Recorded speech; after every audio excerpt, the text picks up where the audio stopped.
Election জিকিলে মই 1 লাখ ল'ৰা ছোৱালীক চাকৰি দিম সবে ভাবিছিলে যে 1 লাখ দিব পাৰিব নেকি এইটোতো মিছা কথা কৈছে তথাপিতো মৰমতে ভোটটো দি দিছো কিন্তু আজি আপোনালোকে দেখিছে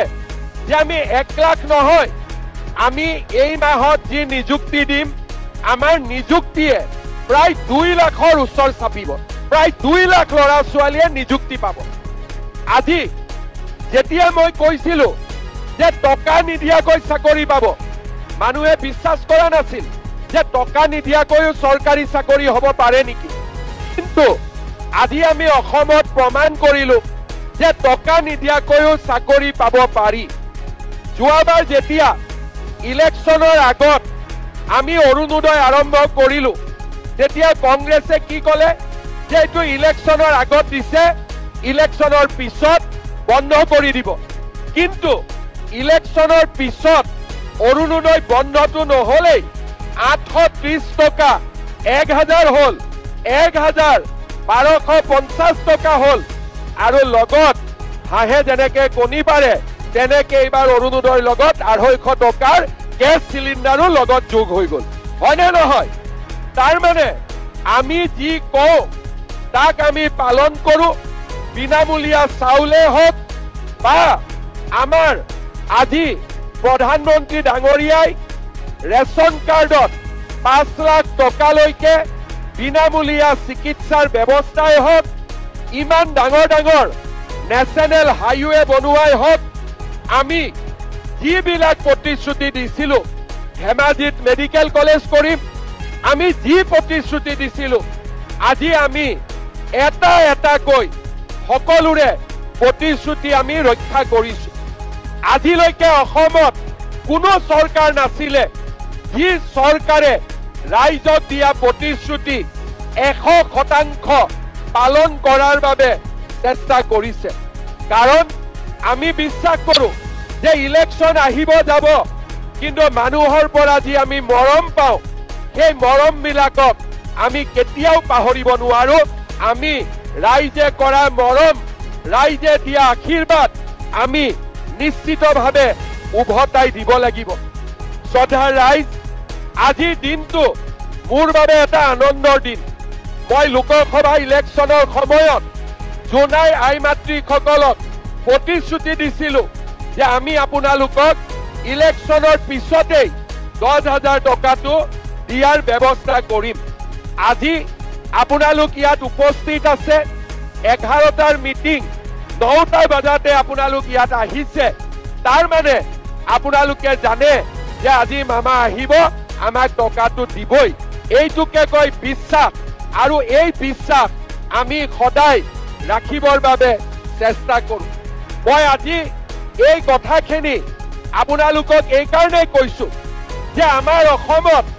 স্বাধীনতাৰ পিছত মানুহে কংগ্ৰেছৰ চৰকাৰ দেখিছিলে ইলেকশ্যনৰ সময়ত যি কওক কোনো দুখীয়া মানুহে চৰকাৰী আঁচনি পোৱা নাছিলে ইলেকশ্যন আহিলে লুঙি ধুতি খুটা কম্বল বাছ আৰু সেই খুটা কম্বলো মানুহে নাপাইছিলে সেই খুটা কম্বল ল'বৰ কাৰণে বাৰে বাৰে মিটিঙত আহিব লাগে 100 গৰাকীয়ে পায় 200 গৰাকীয়ে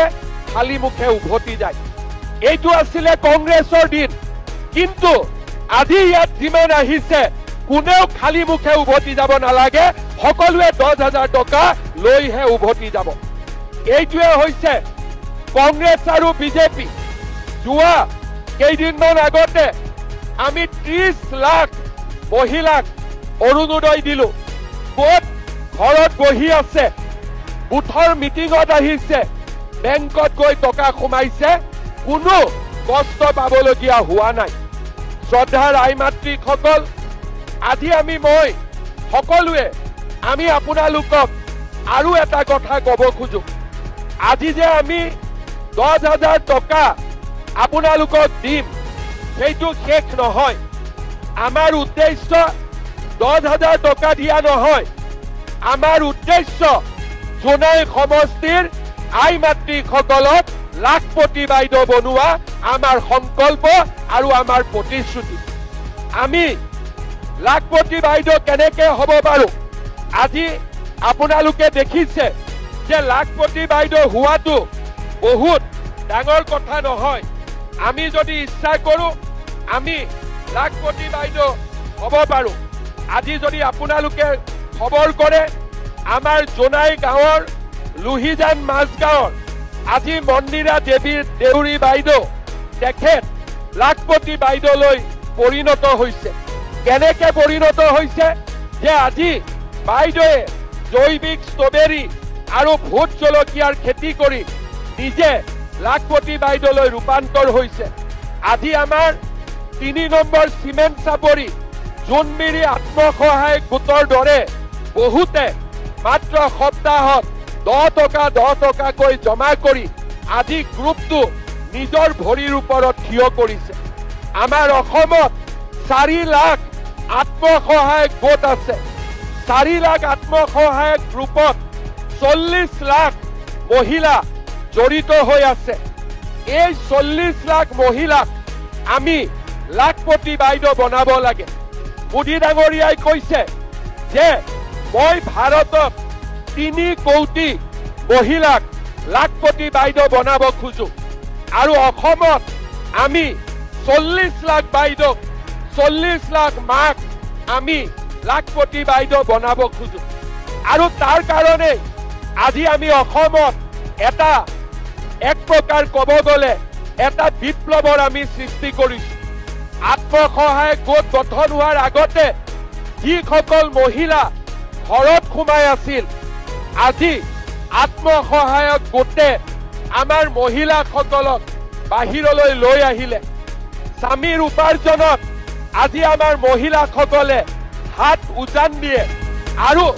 মহিলাসকলে স্বামীৰ কষ্ট অলপ হলেও কমাবৰ কাৰণে চেষ্টা কৰে নিজৰ লৰা ছোৱালীক শিক্ষিত কৰিবৰ কাৰণে প্ৰচেষ্টা কৰে আজি আমাৰ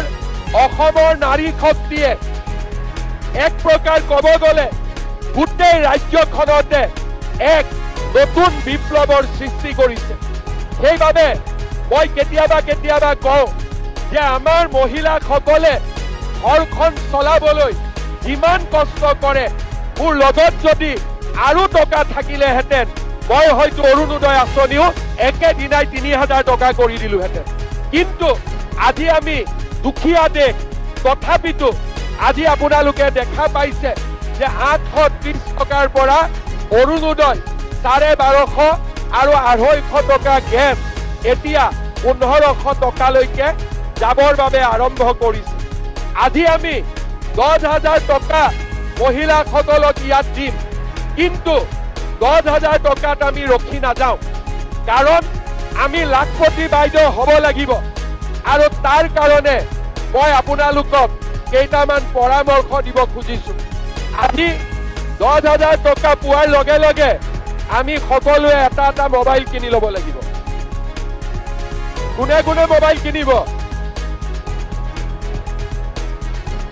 লাগিব না নাই মোবাইল নালাগে কাক মোবাইল কিনিব নালাগে হাত দাঙকচোন আচ্ছা এতিয়া আপোনালোকে বুজি পালে যে 10,000 টকাটো দি আমি মোবাইল নিকিনো ঠিক আছে কি কৰিম আমি এই 10,000 টকা দি আমি 3টা কাম কৰিব পাৰো এক নম্বৰ এই 10,000 টকা আমি যদি গ্ৰুপত দিওঁ গ্ৰুপত 1 লাখ টকা হ'ব আৰু 1 লাখ টকা দি আপোনালোকে যদি ব্যৱসায় কৰে বেংকেও আপোনালোকক আৰু লোন দিব এইটো হল মোৰ প্ৰথম উপদেশ যে যিবিলাকৰ গ্ৰুপটো খুব ভাল আৰু মহিলাসকলৰ মাজত সম্পৰ্ক ভাল কাজিয়া পেচালো নহয় তেনেহলে 10,000 টকাটো গ্ৰুপত দিয়ক 1 লাখ টকা হ'ব আৰু 1 লাখ টকা দি আপোনালোকে বহুত ধৰণৰ ব্যৱসায় কৰিব পাৰিব আৰু বেংকেও আপোনালোকক বেছিকৈ লোন দিব 1 নম্বৰ 2 নম্বৰ যে নহয় আমি গ্ৰুপত নিদিও আৰু আমি নিজে কিবা এটা কাম কৰিম কোনো আপত্তি নাই আপোনালোকে নিজে হাঁহ কুকুৰা পালন কৰক, গাই গৰু পালন কৰক, আপোনালোকে আমাৰ শালত কাপোৰ বোৱক, মৌ মাখি পোহক, সৰু দোকান এখন দিয়ক, আমাৰ কোনো আপত্তি নাই। এইটো হ'ল 2 নম্বৰ। 3 নম্বৰটো কি যে মোৰ হাজবেণ্ডৰ, মোৰ স্বামীৰ ঘৰত এটা ব্যৱসায় আছে।